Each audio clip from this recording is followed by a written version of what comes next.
Good evening everyone. चलिए आज हम एक इम्पॉर्टेंट पार्ट करने जा रहे हैं। मोस्ट एक्सपेक्टेड नीट पीवाईक्यूज इन 2026। अभी 21 जून को पेपर होने वाला है। पहले चैप्टर के हम लेते हैं कुछ एमसीक्यूज लिविंग वर्ल्ड के जो मोस्ट एक्सपेक्टेड हो सकते हैं, और इन्हीं के ऊपर ध्यान दीजिएगा क्योंकि यहाँ से क्वेश्चन आने के चांसेस बहुत ज्यादा हो सकते हैं। चलिए बिना समय गवाए सबसे पहले हम ये देखते हैं कि पहला एमसीक्यू क्या है।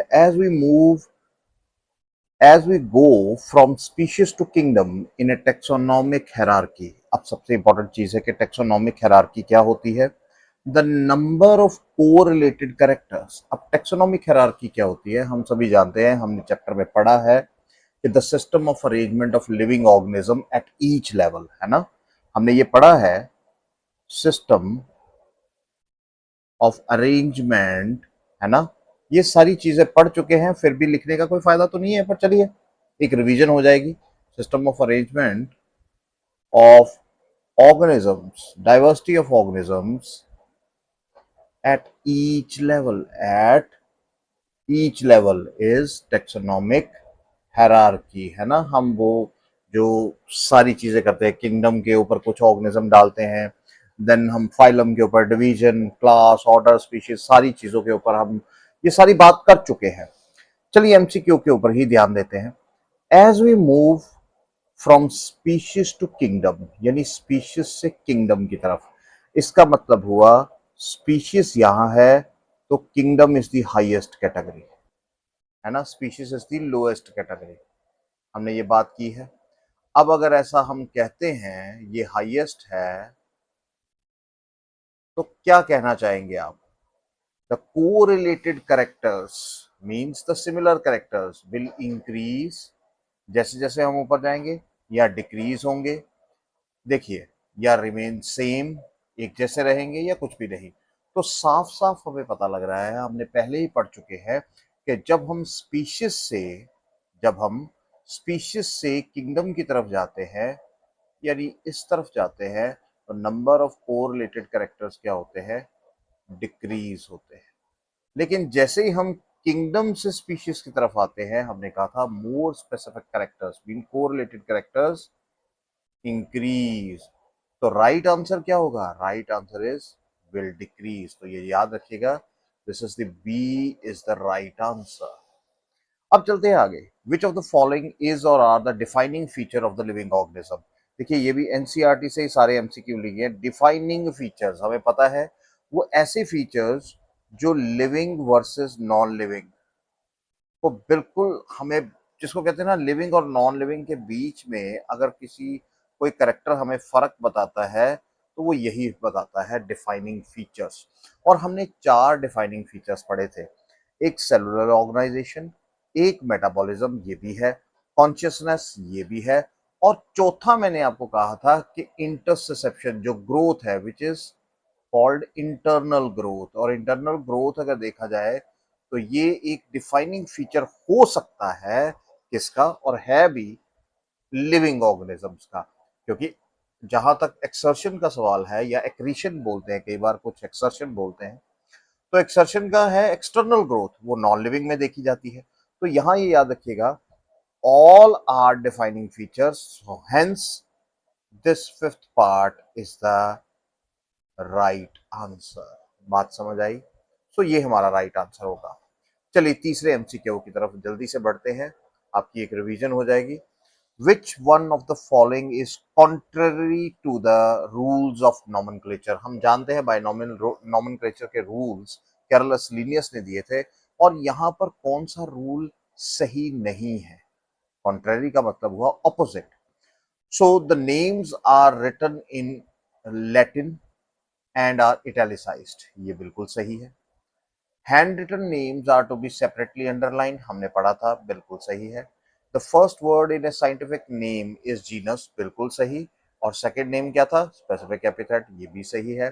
Scientific names can be written in any language, नहीं, they are written only in Latin language में लिखे जा सकते हैं। तो ये हमारा स्टेटमेंट गलत है। So D is the right answer. Clear. चलिए, which of the following which one of the following statements is not true about the universal rules of binomial nomenclature? ये एक और क्वेश्चन लिया गया है और ये कहीं ना कहीं इस तरह के क्वेश्चन पूछे जाते हैं, तो इसीलिए मैंने ये क्वेश्चन कुछ ढूंढे हैं, कुछ खुद बनाए हैं, तो ये चीजें इंपॉर्टेंट हो सकती हैं आपके लिए, एग्जाम में काफी हेल्पफुल होंगी। सो अब कौन सी स्टेटमेंट इसमें सही नहीं है जो बायनोमियल नोमेनक्लेचर के रूल्स को नहीं फॉलो करती? तो देखिए, पहला, scientific names are generally written in italics, बिल्कुल सही। Both the words in a scientific name are separately underline, बिल्कुल सही। और प्रिंटेड, हम कहते हैं कि प्रिंटेड कब होंगे? इटैलिक्स, जब हम प्रिंट करते हैं तो इटैलिक्स में करते हैं। Specific epithet starts with a small letter, तो ये भी सही है। The first word in a scientific name is genus, पर यहाँ क्या आ गया? Specific epithet, and the second name is genus, यानी this is contrary statement. It is not true. So the right answer is this D part. Remember, तो ये ध्यान रखिएगा, इस तरह के क्वेश्चन आ सकते हैं।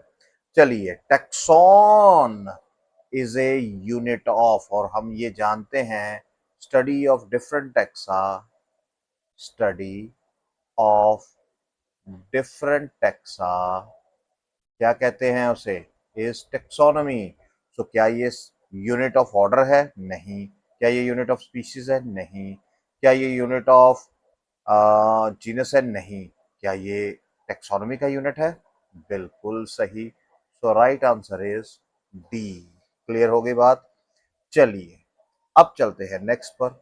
मैच तक, ये इस तरह के क्वेश्चन थोड़े से डिफिकल्ट हो सकते हैं, थोड़ा ध्यान दीजिए, और इनका एक एक तरीका है करने का, बस देखिए हम कितनी जल्दी करेंगे। Match the columns and find the correct option for mango classification, क्योंकि एनसीईआरटी में चार चीजें दी है, एक मैंगो दिया है, एक शायद वीट दिया हुआ है, उसके साथ साथ एक ह्यूमन है, और एक शायद एक और ऑर्गेनिज्म है, हाउस फ्लाई, उसके बारे में भी दिया गया है।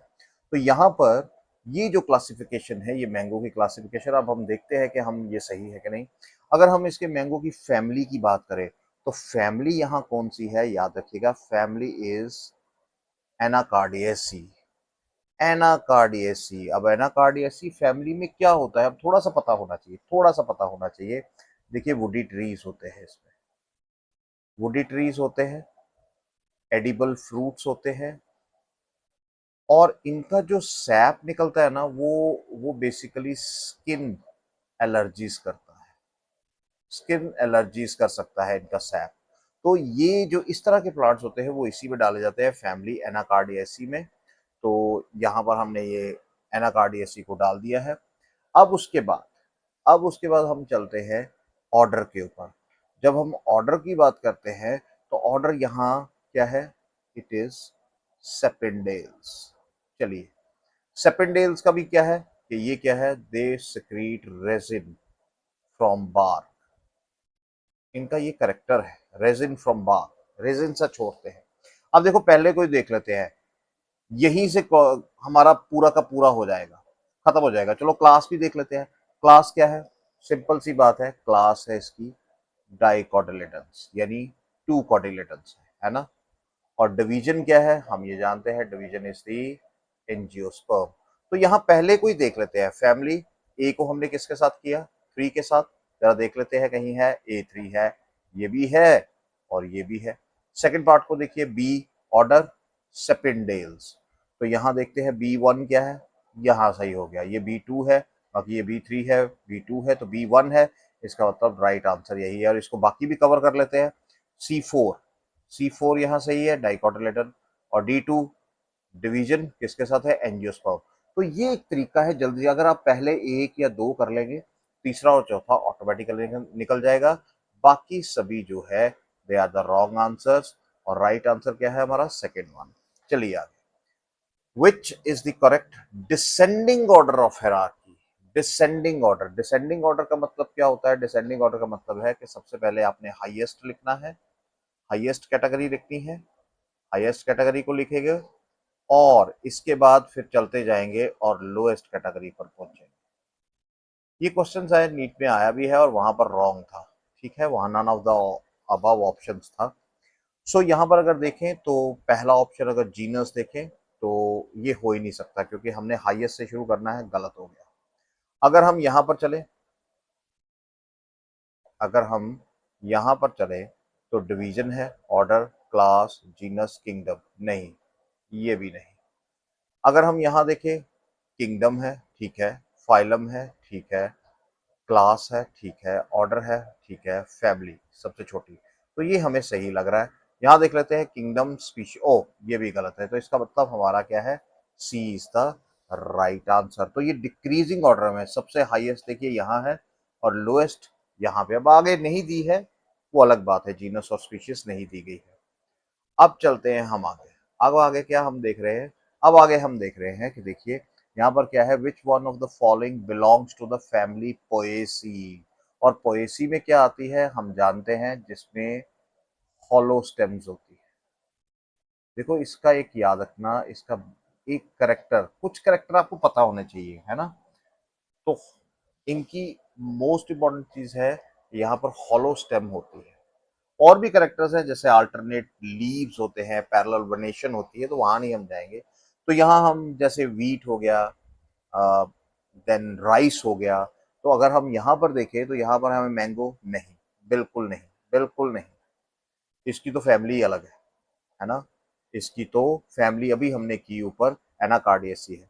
अब आगे वीट, बिल्कुल सही, ठीक है, गावा नहीं, नन ऑफ द अबव, ये तो ठीक है, ये तो ऐसा, ये भी गलत है। तो यहाँ पर हमारी क्या है, वीट, ये एनसीईआरटी में साफ साफ दिया गया है।